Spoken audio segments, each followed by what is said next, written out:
Right, the crowd are on their feet now. This has to be one of the best performances we've seen of the year. Only in the dying minutes will we ever see anything as great as this ever again. Oh, and it's a goal!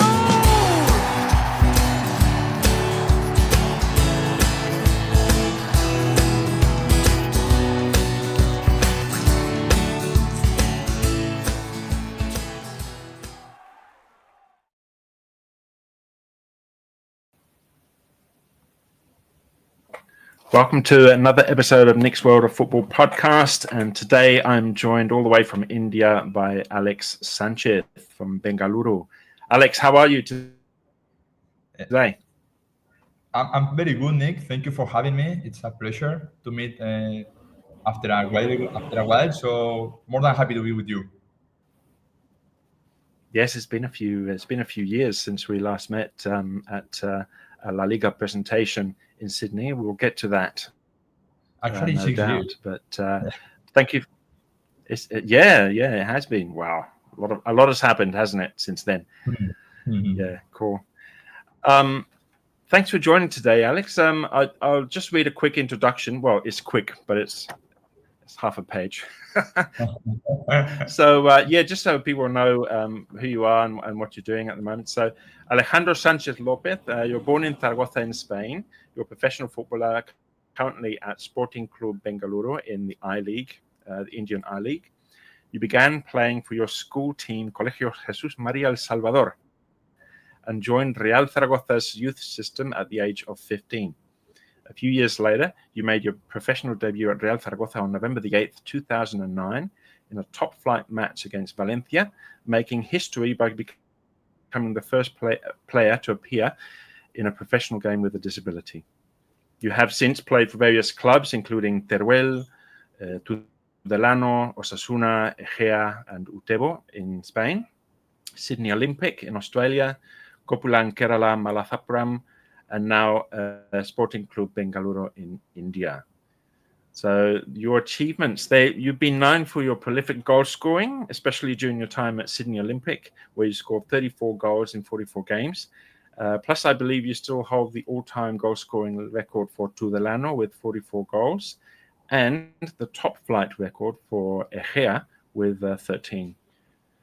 Your personal life, you were born without a right hand and are an inspiration to many people around the world. You have a doctorate and several master's degrees in law, sports law, and politics. You have also written 2 books, which we will get to soon. Welcome to the show, Álex. I hope that wasn't... did I miss anything? No, I don't think so. It was an interesting introduction. Thank you, Nick. No. No worries at all. So, what are your first football memories? I think as a kid, when I was a kid, like maybe 3-4 years old, I was like starting kicking balls around with my brother. He was a goalkeeper, so it was perfect for me. That's when everything started, like trying to scoring goals and as many goals as possible.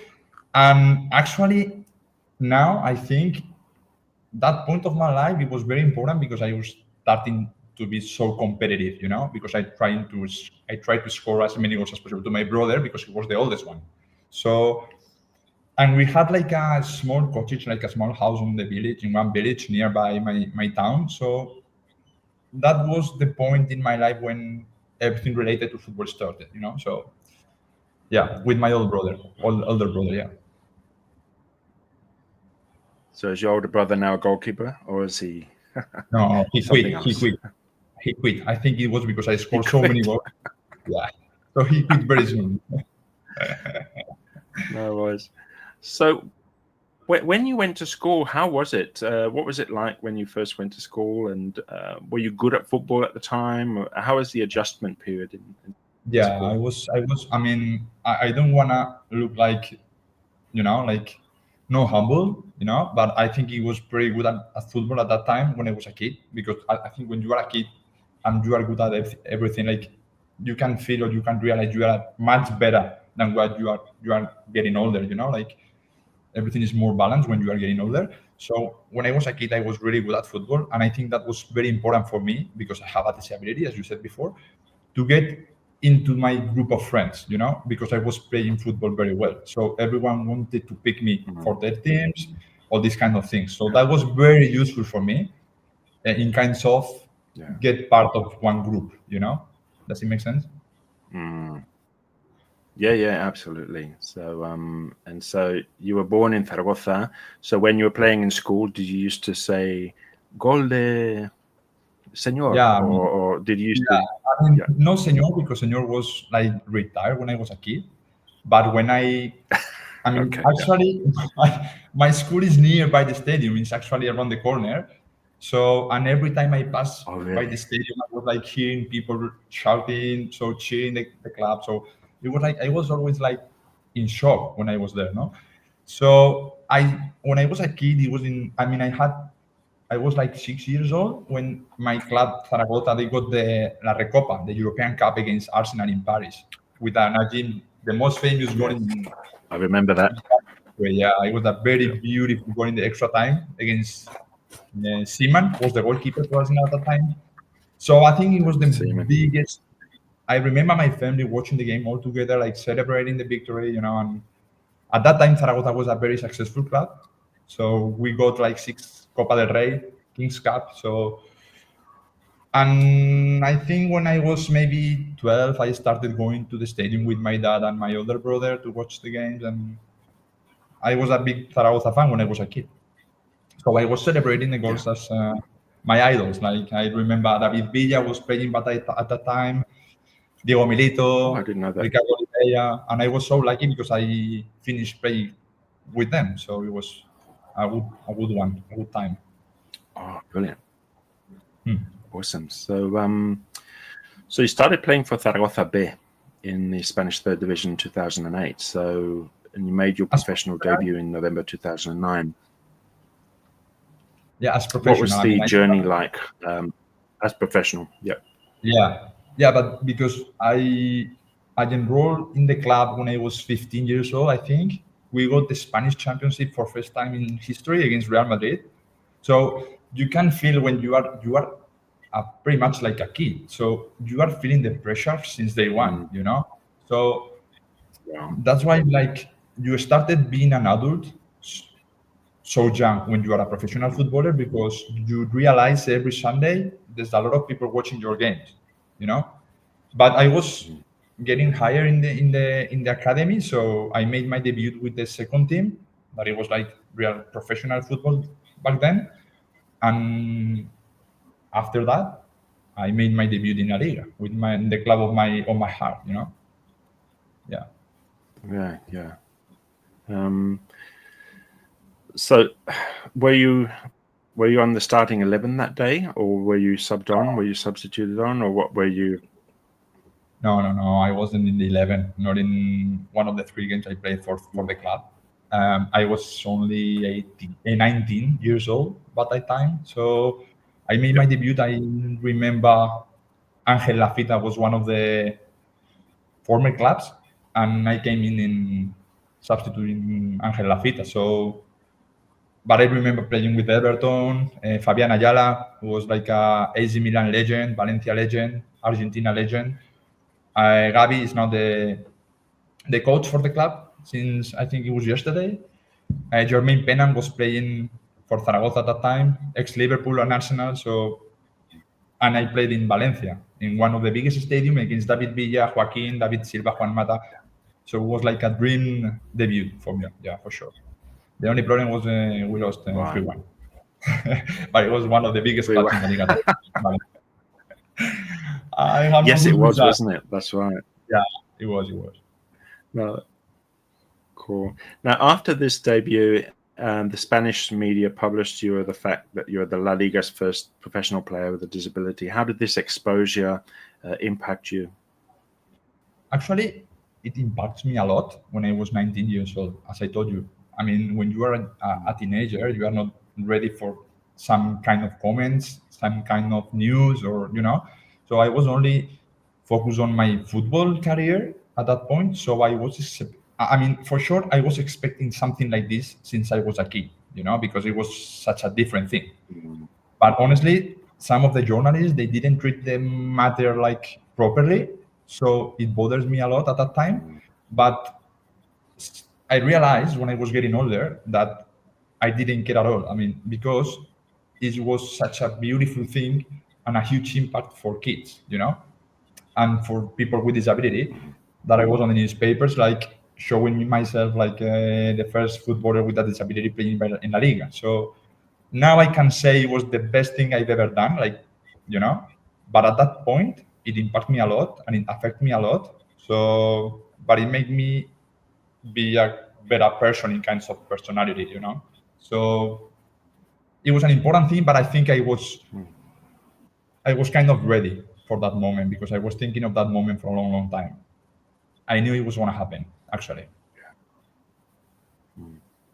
Cool. Yeah. So in 2011, you go to Teruel at the start of that season.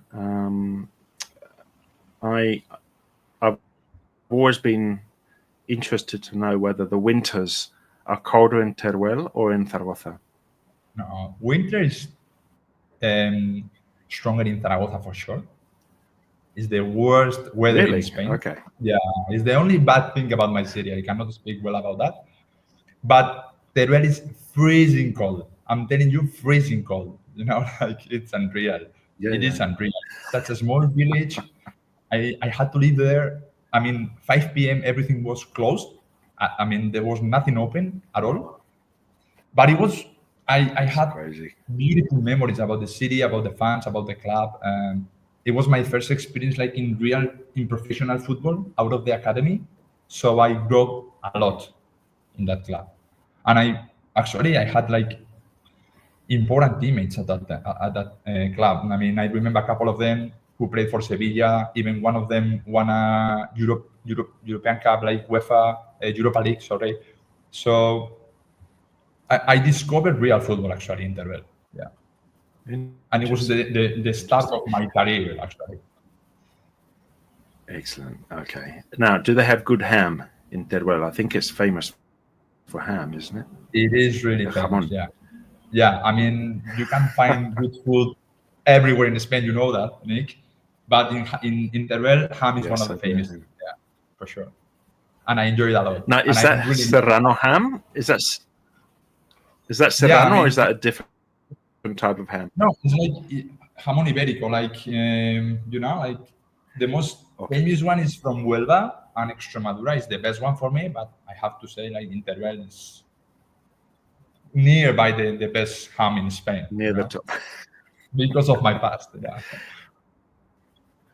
Yeah. Yeah. I like to talk about food. Wherever there's an opportunity to talk about food, I We always can. like to bring And that in we can because speak about it. football, food, is good. I think it would be Cool. more interesting. So, Yeah, for sure. yeah, for sure. So you moved to after that year, and you moved to Tudelano for about 3 years. So I've noticed you've been at Tudelano at several stages during your career. What is about Tudelano? What is about that club? Were they always welcoming you to come back, or what was it? Yeah, it was kind of my comfort zone at that point. And I was getting a better player, and I could realize that I was so comfortable that I was able to show my best football. I was scoring a lot of goals, so and I had different kind of offers at that time from different clubs, like good ones in Spain. But I was like, if I stay here, like for one more year, I know I'm gonna get one offer from Segunda División. That was my objective at that time. So I was like 3 years in my first stage in Tudelano. I was scoring many goals, like 3 years in a row. So at the end of the third year, I signed for Osasuna. So that's why I stayed in that club. A lot of times, the next one was because I got injured with my pubis, so I got surgery, and I knew it was the best place to have a beautiful rehab, actually, because I Wow. was living in Zaragoza, it's nearby, so I was studying at that point as well. So yeah, everyone treated me really, really well in Tudelano. I'm kind of a legend now because I was the highest scorer of the club. So yeah, it's one club that I really like. Yeah. And is that I haven't done a search on the Google Maps, but is that in Pamplona or is that outside of? Is that Tudela? Tudela, I suppose. Yeah, it's Tudela. It's like it's Navarra. You know, the I don't know how you say Comunidad Autónoma in like it's like a kind of autonomous state. community. Yeah. So it's in the south of Navarra. Yeah. So it's nearby, in the border with Aragon, with Zaragoza, actually. So it's like 50 minutes drive from my city. So it was so easy for us, like going every morning, Oh, that's good. training, and coming back for lunch. And come home. It Okay. was an easy drive. Easy drive. Cool. That's And it. it's That's it. So, sorry, I didn't hear you. What was that? No, that there's a lot of good food in Navarra because we were speaking about food. Navarra is yes. Yeah. Even better. So, but when you signed for Osasuna, and I understand that there is some kind of reaction from friends or family, someone from Zaragoza going to Pamplona. What's the tension there? What's happening? I mean, actually, it's the biggest rival of my club. So, but at that point, I understood it was like the best option for me because it's such a historical club in Spain. You know, like John Aloisi played for Osasuna back then. Savo Milosevic was one of my idols when he played for Zaragoza. So it was like, wow, you have to live in Pamplona. You have to play for Osasuna. It's such a big stadium, such a beautiful fans in kind of support the team during the game. But my friends didn't see football the same way that I see. So like it's like they hate the club because it's the biggest rival of my club, so of my hometown club. So, but it was okay. At the end of the day, I think for us, we are in the business. We know it's football. We have to defend our colors. We have to play for our team, for our club. So, and I was more than happy, and I can say now I'm more than happy to have played for Osasuna. Yeah, because I remember the way Aloisi was. Yeah, the way they treat the academy, the way they treat the fans, everything is beautiful. It's very democratic, actually, and I really like it. Okay, cool. Excellent. So, at what stage did you start thinking of playing overseas? Was it when you were at Osasuna, or was it before? Yeah. What stage did that idea come into your mind? Yeah, all through my career, I've been like thinking of achieving like different goals, you know. So when I was playing for Tudelano, I was like thinking of going or playing in Segunda because it was like trying to get the top of my football in Spain. But once I reached that, I was like, I have to play overseas because I wanted to speak English. I wanted to experience different things. I wanted to learn new cultures, like trying new foods, everything. I'm kind of an open-minded guy, so yeah. I mean, I had a beautiful offer from Thailand when I was playing for Tudelano as well, but it was like, okay, I have Osasuna, I have to go to Osasuna. But after that, I said, okay, I'm going to Australia for sure. So that's right. I got the offer, and 5 days later, I was signing the contract. Yeah, in one of the Spanish stadiums during the halftime. So I think it was Mirandes, outside Mirandes. I think it was. Yeah. I was on the stand because I had a small injury. So my agent called me. We have the contract. Oh, okay. Yeah. So at that point, I decided to go to overseas. So how did you find? Yeah, how did you find Sydney Olympic? Did they find you? Did you find them? No, they found me because coach at that time was Spanish, was Gorka Echeverria. He called me. Okay. We agreed terms, and I fly to the first city from Spain, to Sydney. Yes, that's right. It's a long trip. Just like 20 minutes, isn't it? Yeah, it's just 20 minutes, right? Was that must have been the longest flight you ever did in your life? Yeah, is that right?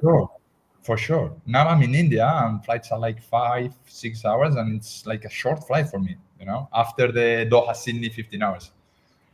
Yeah, but I discovered the some kind of pill to sleep, and it was beautiful.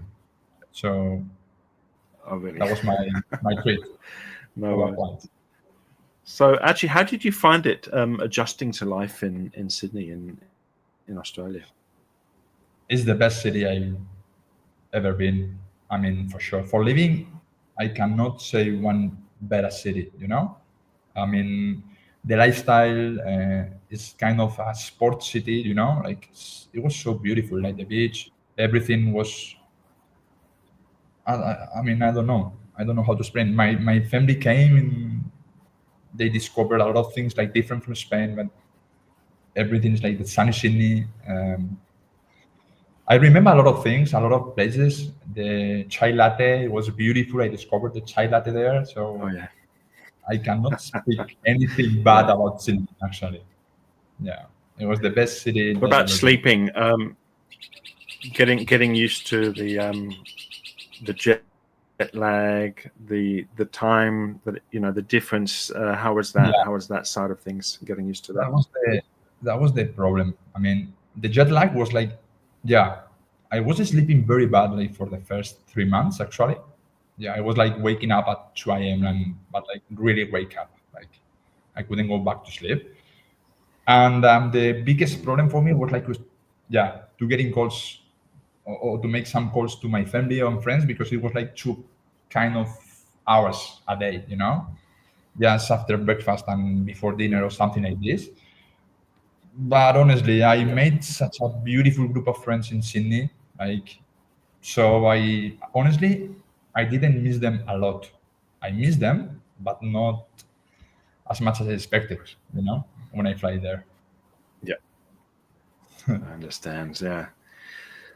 I hear you ended up in hospital once after Yeah, a knock during a game. Liverpool. What happened there? Hospital. Did someone really knock you bad, or what happened? No, no, no, no. It was Saturday, 26th of May. Yeah, 2018. I remember the day because it was my older brother's birthday. So I was driving to Bon Stadium in Liverpool, nearby, and I thought like, okay, I'm gonna message my brother and after the game.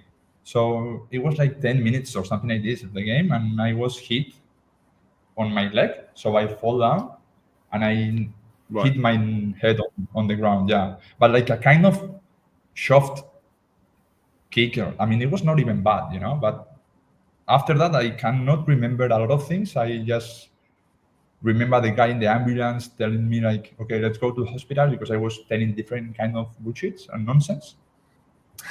I remember, yeah, it was scary actually, and I remember in the hospital a funny one like the doctor came to me with three pictures like bird, house, and tree. I'm gonna coming back in 10 minutes. You have to say bird, house, and tree. The doctor just left, and I only could remember like bird. I mean, it was like crazy. I never thought it was so dangerous, the kind of brain injuries, But Yeah. luckily, I was okay. The doctor told me you have to rest for a month, no sport at all. And next week I was playing against Sapia because it was such an important game.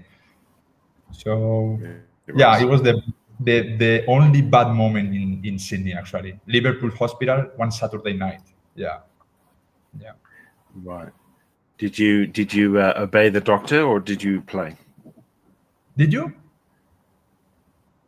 Did you obey the doctor saying no playing for a month, or did you play the following Saturday Yeah, I had to against play Apia? because it was such an important game. So I didn't call the doctor to tell him anything about it. Okay. Yeah.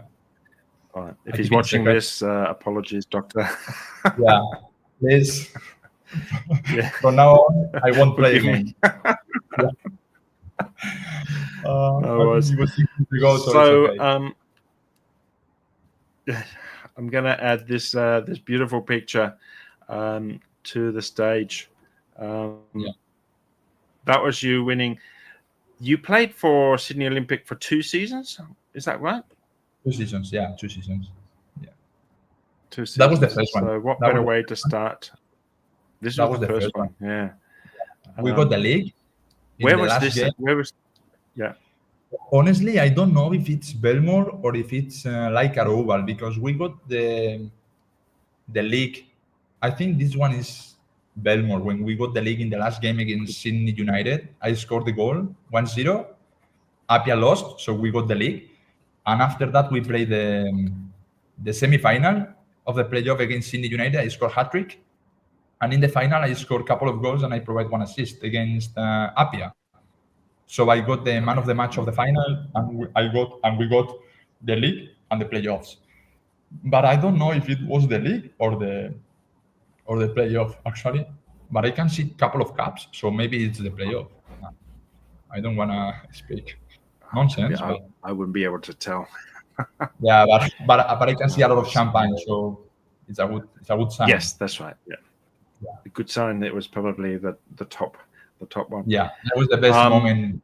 What was? Yeah, I bet it was. Yeah. It was awesome. What was your best, apart from winning the NPL title? What were your other good memories over that season and the following year? I had a lot of beautiful memories, especially off the pitch, actually, because on the pitch everything was perfect. I still have a relationship with some of the lads. So even I speak with Damon a lot, with a lot of people from Sydney Olympic. I remember the fans. Everything was perfect. But honestly, it was my first experience overseas. I was so scared when I jumped into the flight because it was my first experience there. Yeah, I can't remember the moment in Barajas in Madrid, like jumping into the flight, like wow. So everything's gonna change now, kind of, because I was flying by myself, I was living by myself there, so it was like a kind of challenge for me. But a lot of the guys, it was some of the best friends that I really have now, So at the end of the day, I think this is the most important memory that I have. But of course, I have a lot of goals. I was training with Sydney FC. I got a call from Central Coast, from Western United, from Melbourne. So, I had a lot of beautiful memories, and I traveled a lot all around the country. So, I went to France, to the Barrier Reef, for diving and snorkeling. Nice. I went to New Zealand. I did a lot of things in Australia. So, even I went to Ayers Rock. That was one of my dreams when I was a kid in school, in Jesus Maria. So, yeah, beautiful memories of my life. Yeah. No, and I brought my family and my little brother to Sydney. So, oh, really? Nice. Yeah. They came to see me for 3 Excellent. weeks. Yeah, it was my youngest brother. He was maybe 17 years old or 15 years old when he came. So for a 15 years old kid, going to Sydney is like a dream, So he came to see me. It was like he enjoyed a lot. My parents also did. So everything was perfect in Sydney, actually. Yeah, I really missed a lot. Yeah. Oh, that's awesome. Awesome. I think it's during this time that we also got to meet myself there on the very right-hand side and yourself there in the middle at a La Liga presentation. So that's how I got at the Cervantes Institute. That's right, and I think it was Espanyol and Eibar fans that were there. And Glenn there's Glenn Rolls, the delegate for La Liga. So I really have Glenn Rolls to thank. Yeah. For meeting you. Yeah. Yeah, for sure. Kind of weird, for me to have a picture with a Espanyol and Eibar fan. It's kind of in Sydney. Yes. It's kind of weird, but I really like it. Actually. It is. I think the pictures they take in Melbourne, for example, is Real Madrid, Barcelona, but this is This is Sydney. This is different. So. It's real Spanish football, yeah. Yeah, no, that's good. One day, I hope Zaragoza get back into the top flight, and we can see some fans here in Sydney. I wish. That's for sure. I wish. Yeah, that's good. So, you mentioned some of these clubs, Central Coast, Sydney FC. Were these offers from clubs after your first year in Sydney? Or? Yeah, kind of interest. Yeah, I got a couple of calls. I got an offer, a huge offer from Delhi Dynamos as well, because Josep Gombau was Sydney Wanderers, Western Wanderers coach. He went to Delhi Dynamos and he called me as well to come to India. But at that point, I wanted to stay in Australia. So, and I remember I called my mom because it was a huge offer. So, mom, should I go to India because it's a huge offer? And she told me like, listen, they are treating you so well in Sydney Olympic. You have to stay there. You have to give them back everything they gave you. So that's why I stayed in Sydney, playing for Sydney Olympic. So I think it was because my mom came to Sydney. They treated her really well. Yeah. So that's why she Yeah. didn't allow me to go to India. But anyway, it was what I So really wanted to do. Yeah. She was your agent, and she was normally Yeah. the agent would accept the offer. Yeah. My mom is not my agent at all. Oh no. Awesome. So you spent 2 years at Sydney Olympic, and I think you obviously stayed at Olympic because they were treating you so well, and you were enjoying your time there. And I think you scored up to about 34 goals over the 2 seasons. And so you returned to Spain. And was this before COVID hit, or this was before? 1 month Before and a COVID, half wasn't it? before COVID. Yeah, I was so lucky. Yeah, actually. Yeah. Wow.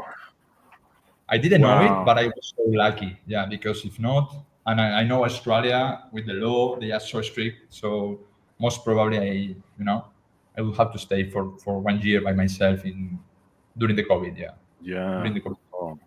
Oh, that was well. Yeah. Well. Okay. So you returned to Spain, and that season, you were at Tudelano. Yeah. Did they play at all, or did they play behind closed doors? I mean, it seems a distant memory now, but Yeah. what was I that know. year of And COVID like for you? I won't even think about it actually because it was such a bad time. Okay. But Next question. no, just joking. It was a joke. Uh, Actually, when I signed for Tudelano, they were in relegation zone, but very far, Oh, like to get out of it. But the league was cancelled, and every team stayed in the divisions. Such a weird okay. thing. So it was like we were like praying a lot, thanks the federation because we stayed for the next year. For next year, it was when we played closed doors. Yeah. And it was like a short league. Right. Yeah, and we got promoted to Primera Federación. Okay. How does that feel? What did it feel like as a player to play behind closed doors? Well, it's such a weird thing, Yeah, because at the end of the day, you play for fans. You play, I mean, because you can feel the support of the fans. And when you are a kid and you are dreaming of becoming a footballer, you always think of having fans behind you, like supporting you, cheering you up. So it was really weird. But at the end of the day, it was what it was. So you had to play, closed doors, no fans, and trying to score as many goals as possible. Same business. Yeah. And for a while, there was no football at all. And I do remember, I think they started the football in maybe June, July, at least in the Premier League. I think it was probably July or something. But I think there were some countries like Tajikistan and Belarus where they continued playing no matter what was happening. And I think a few of us were choosing teams to support in Tajikistan and Belarus, which is very strange. Yeah, I was not one of them. No worries. So during that time, you were in Spain for 2020 through to 23. You play for Tudelano, you play for Egea, and also you were loaned out to Utebo. I have a question about Egea. Why is it called Las Cinco Villas? Because Do you know? There's a kind of region in my community, like in Aragon, like it's in the west, in the northwestern part of the region.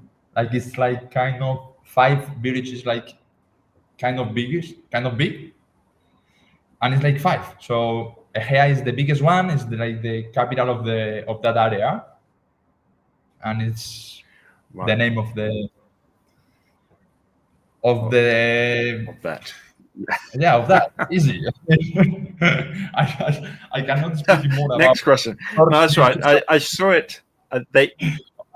I saw it in a poster where they welcomed you, and he says Las Cinco Villas. I'm thinking, obviously, for an outsider, when someone hears Villa, they think of David Villa, but in Spain, of course, it's Villa, village, like a small or village. it's Yeah. I didn't know you were gonna ask about it. Otherwise, I would have some reading on Google it or something and have some information. But I'm sorry. Don't worry. I don't reveal everything I'm going to ask you, so it's always good to have the element of surprise. That's fine. Yeah, And that's beautiful. no, that's this is all good. I noticed that you did write during that time, during COVID, and well, probably before, your second book, La Vida al Alcance de la Mano, but you have a first book which I wasn't aware of until recently, called, now let me see if I can say this okay in Spanish, La regulación jurídica de los derechos del futbolista profesional en España y en Europa. Which is, let me see, I've got a translation. Says the legal regulation of football and the rights of professional football players in Spain and Europe. What's the story behind this? How did this book come to be? Actually, I wrote this book in Australia during my second year, because during the first I was finishing my PhD, and between seasons I had 1 month off in December, so I went back home and I had to get my PhD in front of the, I don't know, of the tribunal of the teachers. You know, like they were asking me questions about my PhD for, like, I remember 4 hours. Like, it was exhausting, more than the final like card over, but it was exhausting. So I got my PhD, and after that, the second year in Australia, I wrote the book. It's like a kind of my PhD applied on, you know, on a commercial side, you know, to write the book. Nice. Nice. That was during my second year. If you spend the effort, in writing a thesis, you might as well make a book.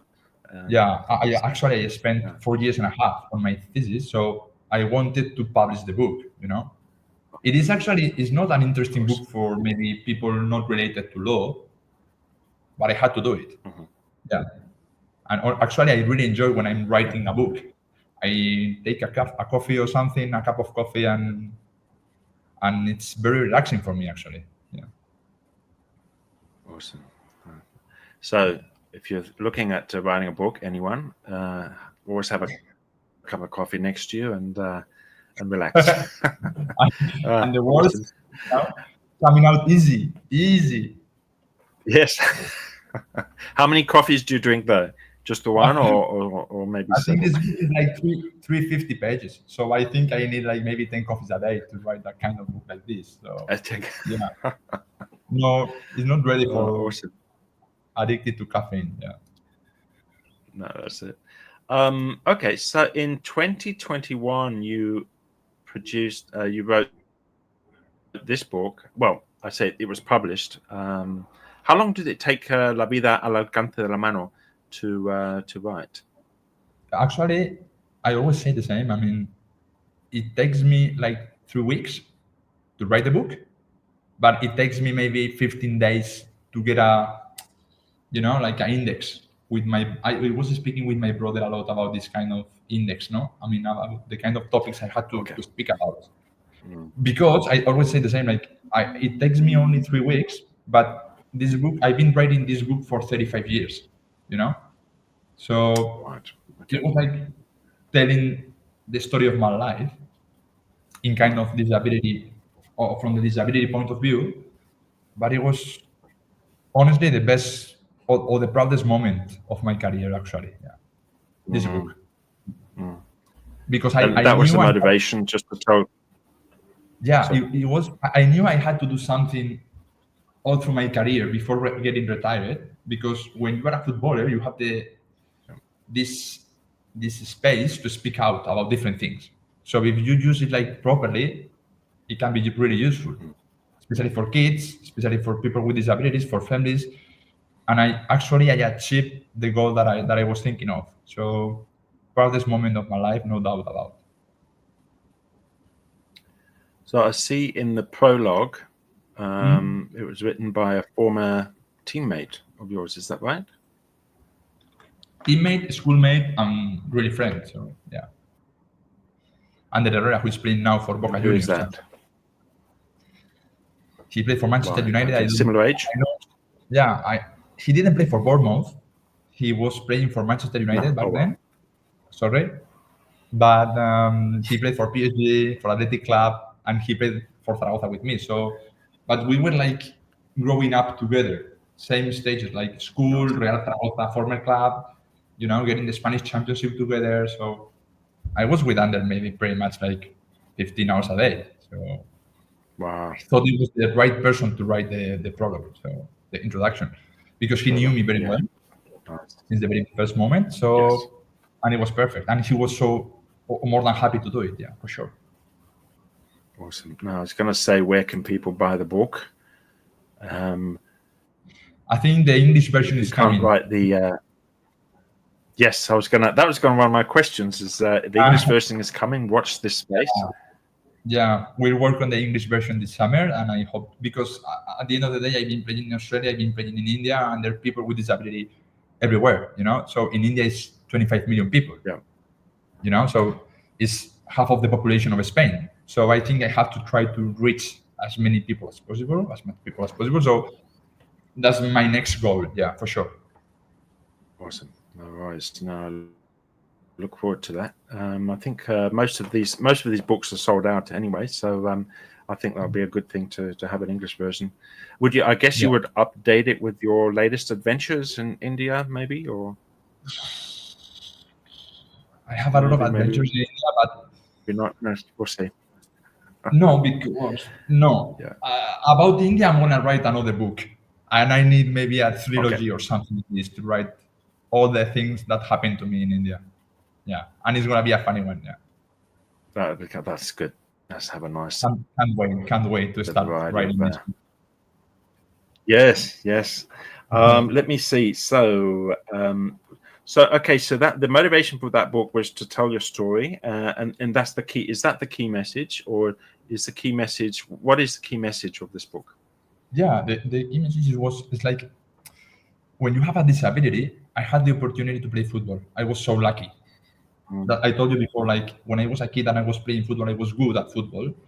Everyone wanted to play with me alongside, So, but if you don't have the ability or the personality or the self-esteem or something like this, because you have a disability, you can become like shy kind of people, like introvert, So I just want to let them know, especially for kids and family with kids with disability, that everything in life is possible if you fight for them. Of course, there is a lot of burden, a lot of problem, a lot of issues all through your life, but most of the things are beautiful for people with disability and for people without disabilities. But because I had the opportunity to speak out when I was playing football, that was the main role, and that was the main thing about the book. That's the message I wanted to translate to this kind of kids. Yeah, I think this is the book that you didn't actually write. Yeah, but that was based on your experience, and this is a children's book. And I guess that's the same message, isn't it? The same key message behind that. After I wrote the book, I mean, I spoke with one blind organization in Spain, so they wrote the book in Braille, as well. And we did this kind of book because it's based on my stories in Spanish and in English. It's for kids, it's for children, because I think the problem or the solution for any kind of problems is education. So if we try to reach kids in the first stage of their lives, I think it's going to be easy for the society. So one of the girls of the teachers of my city, she proposed me to write the book, and I was more than happy to do it. So it was for charity, and after that we did with pictograms. I don't know if you know that. It's like kind of signs for people with special abilities. It's not like with letters, with like pictures, like right, and you can read. Yeah, so it was pretty nice. it was for charity. So another good point, yeah, for my A good point. Yeah. yeah. In your life. Yeah. Awesome. Okay. So that's good. So after a while, in 2003, you came back to came back to. You never went first.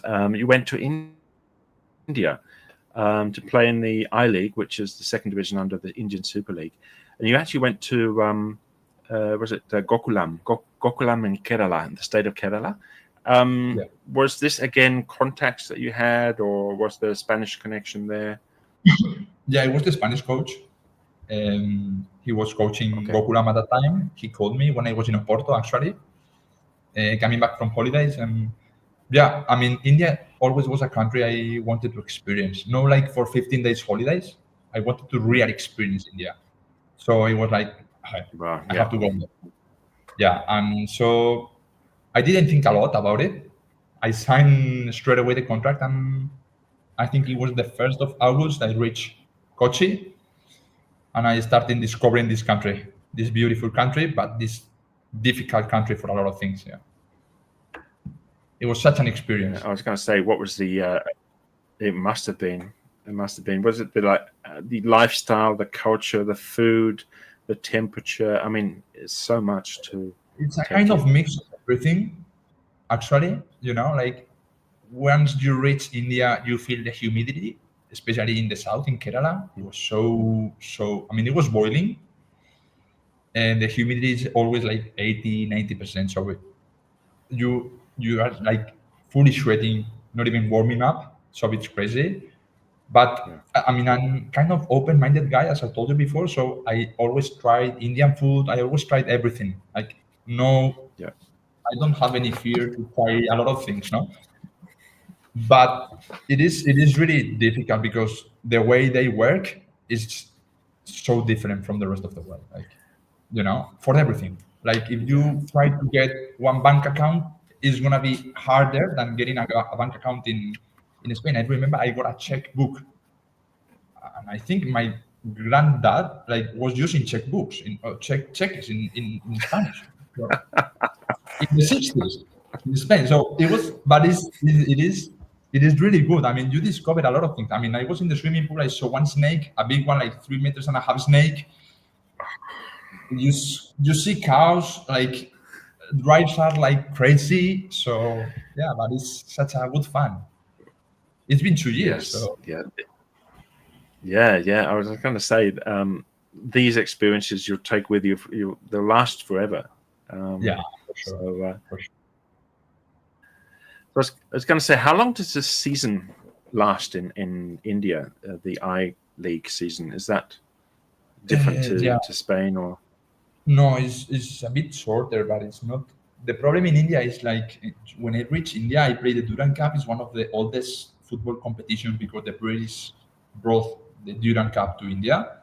So it was like for a month Right. in Kolkata. We stayed for a month in Kolkata. After that, you have like a 2 months and a half pre-season, and you start the season like it's from October to April. But the problem in India because of the long trips, so you play like maybe 4 or 5 games at home, 4 or 5 games away. Yeah, that's it. So I mean, for example, you can play one day in Aizawl and you play 3 days after in Delhi, and you go to Kashmir and you come back to Shillong. So it is crazy. Wow. That is in 12 days, you know? So that's the season is so Wow. compressed, like stick together. And you have to play the Super Cup. I played the Super Cup last year in January in Odisha, in Bhubaneswar. It's not in the map. Wow. But yeah, I mean, the good point about it is that or you experience the whole country and you can feel the differences between the different states in India. Because I was living in Kerala, you can see it like in the southwestern of the country. And every time I had to fly to Kashmir, it was like a 5 hours flight, 5 hours flight. And in India, it works like different kind of cities, like tier one, tier two, tier three. So Kerala is tier three. You only have flights to Bengaluru, to Kolkata, and to New Delhi. So you have to stop over every time you take a flight. So it's such Wow. a complicated, yeah, it's such a difficult thing. But it was very good. It was very good.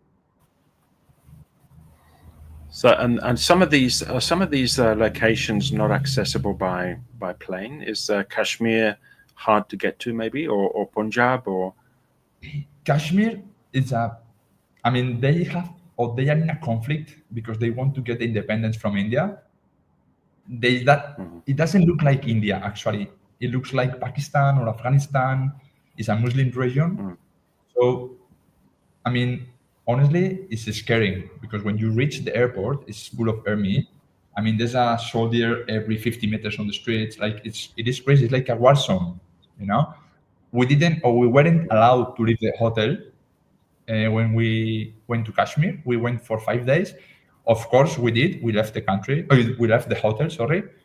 I was playing with Edu Beria. It was like my closest friend at that point.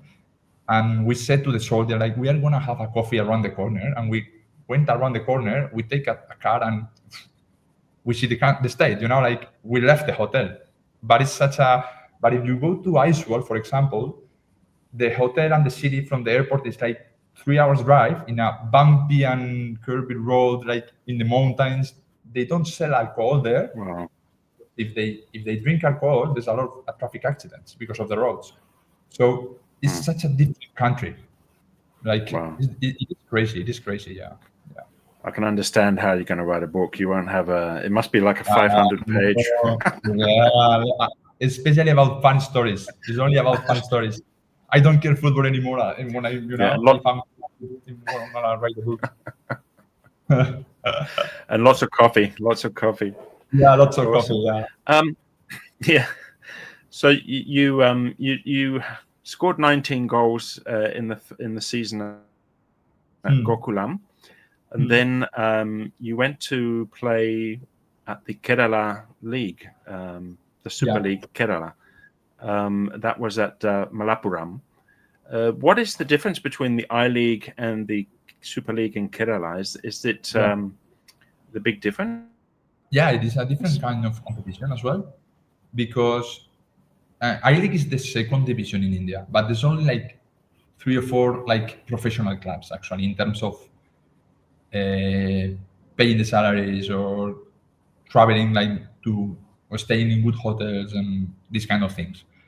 Kerala Super League is only the league in Kerala. You can see the state is, I think it's 34 million people living there.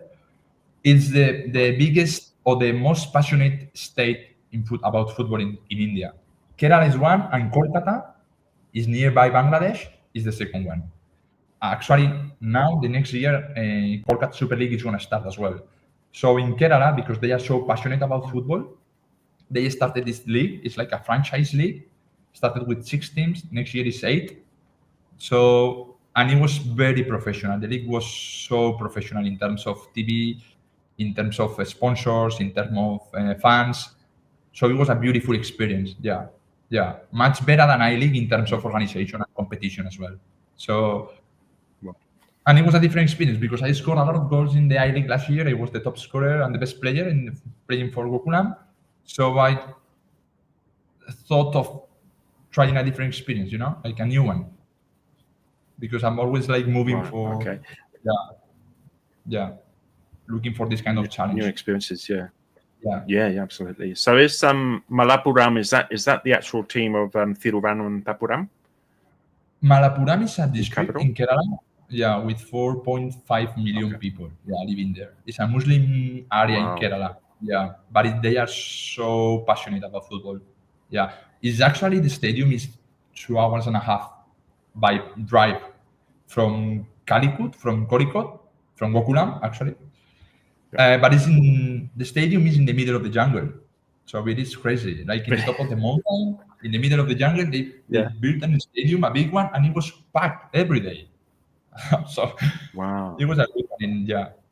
I'm gonna have to find a picture. It is beautiful. I have some beautiful picture with the mountain at the background. They are beautiful ones, actually. Yeah. Awesome, cool. So I think you returned to Spain for a little tiny bit before you went in 20. Was it the end of last year or the beginning of this year when you went to Sporting Bengaluru? Beginning of this year. Yeah. Beginning of this year, yeah. Yeah. And new club, different contract, different offer. Yeah, I think it was interesting. It was interesting the rise of Sporting Bengaluru, because they were only in the Karnataka league. They only just started in 2023 or 22, and they had successive promotions to get to the I League. So that's an impressive climb up the table, don't you think? yeah, it is. I mean, I think it's been 3 promotions in a row. This year, for sure, I League is different from the rest of the leagues. So they were struggling when I came here, but I wanted to live in Bangalore. Actually, it's such a nice city for living in India. Yeah, so that's why one of the points that I was looking for, because in India, for like Western people, it is hard to live in all of the cities, you know. So you have to pick the city for living as well. It's not only important the club, that is really important, but also the city. So when I got the offer from Bangalore, it's like, okay, let's go there and let's to experience the city, let's try to help the team. Now we are out of the relegation zone. It's 3 more games, and we hope to keep the team in the I League for next season. Yeah. Yeah, no, hopefully, fingers crossed. I noticed there's a lot of Indian players, and the coach is Indian, and all the technical and coaching staff is Indian. Is there a limit on the number of foreign players that can play in the I League in a team? Yeah, it's only 6. Yeah, and there's only, I mean, 4 on the pitch at the same time, and 6 in the squad. Okay. Yeah, pretty much. Yeah. No worries. I noticed you got a Japanese goalkeeper. A Japanese goalkeeper. Sounds weird, but yeah, we have a Japanese goalkeeper. Not very tall. Yeah, no. Short. Okay. It's a fun one, but it's a good goalkeeper. Yeah. He's a good goalkeeper. Awesome. No. I just went through the team, and I'm thinking, okay, this is guy, and of course, you've got another Spanish guy there. Yeah. Who is also a striker. So keep your Spanish up to date. That's good. And Awesome. it's not bad Spanish for a while. Really? At least in the trainings. All right. So, we could say the swear words in the training, maybe, and no one will find out. Well, even the Indian players say the swear word the bad words in Spanish. No worries. Yeah, they've already learned. Oh, really? Oh, okay. Yeah, that's awesome. All right. So, I just wanted to quickly touch on your studies, because I know you've done obviously a lot of degrees, masters, and you've done your doctorate and stuff. But I also heard from another channel that you were studying at the Johan Cruyff Institute.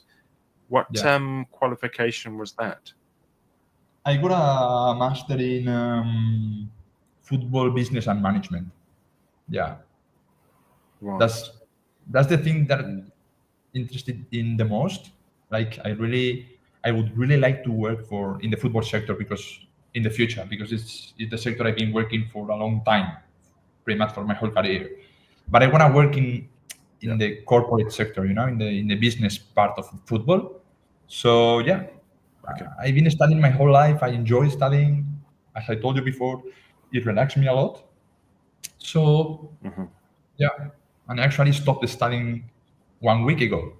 So Oh, really? A good one. So how does it feel to not study? You must be thinking of something else to do. Boring, actually. I'm feeling boring. I'm looking for some kind of course just to study something. No, just kidding. It's time to start working and stop studying. Yeah. Studying. Okay, give your brain a break. No, that's awesome. So you've already pretty much said what your future plans are. I'll just get rid of this map for a second. It's basically just business of football in the corporate sector. So I've asked you this. Football manager is out of the question. Yeah, no way. It is out. It is out of my plans for sure. Yeah. Because I've been player and I know how difficult it is to be a coach. You know, So I don't want to be a coach. I don't want to try to manage people and footballers because we have such a big ego. Sometimes it is really, really hard to manage this kind of group of people. It's such a particular job. So I want to work in the business part of football and not in the sporting part. Does it make sense? Yeah. Just in the office. Just in the office. I don't want to wear tracksuit anymore. That's it. Yeah. No worries. Well, I'm just going to end with a couple of questions. I was actually going to ask you, what food do you miss the most when you are away from Spain? What dishes? Easy. What? Easy one. Tortilla de patata, Spanish omelette. With or without onion? For sure, and always with onion. Yay, con cebollista, just like myself, with onion. Yeah, for sure. For sure. Of And course. I really miss I don't ham. understand people who only want potato, not onion. Me neither. Yeah. That's a easy Awesome. one. And tell me. no, I was just going to say, what is your favorite holiday destination? I really love New Zealand. Really? I did a band trip and I really enjoyed with Ezequiel Consini, was the goalkeeper for Sydney Olympic. I really enjoyed that country, actually. I've been pretty much in the 5 continents, so I really enjoy traveling. It's one of my passions. And now I'm looking for I can't wait to go to Argentina to watch some football, to watch pretty much the whole country. Yeah. But I can't wait to go there. Yeah. I was close last summer and I have to try it again. Yeah, this summer. And you go and watch your friend play for Boca Juniors, hopefully. For sure. Well, I'm really grateful for having had you on this podcast. Thank you so much. I know you've got some events happening later on today, so thanks for finding that space to have this conversation. Is there anything else you want to, or any other stories you want to say, or anything you want to mention at all? No, Nick. Just thank you for having me, as I told you before, and I'm waiting for you in Spain to get some Spanish omelette with onion for sure. Yes. And I hope to go to Sydney as well, like as soon as possible, to meet some friends and for sure to have some pint of beer with you in the city. In awesome. Bondi, I really need Bondi and the beach. So yeah, I see you there. That's nice. Yeah, no, that's a beautiful place. That's a beautiful part of Sydney. So, well, thanks again for coming on the show, and we'll keep an eye on the last few games at Bengaluru Sporting Club, and hopefully we can stay up in the I-League and eventually gain promotion to the Super League, which I know is the aim of the club, like I guess most clubs would be. But it's interesting. Cool. Thank you so much. Thank you very much. Thank you so much, and all the best for Bournemouth, Espanyol, and all these clubs. Okay. Thank you very much. Take care. Thank you, Nick.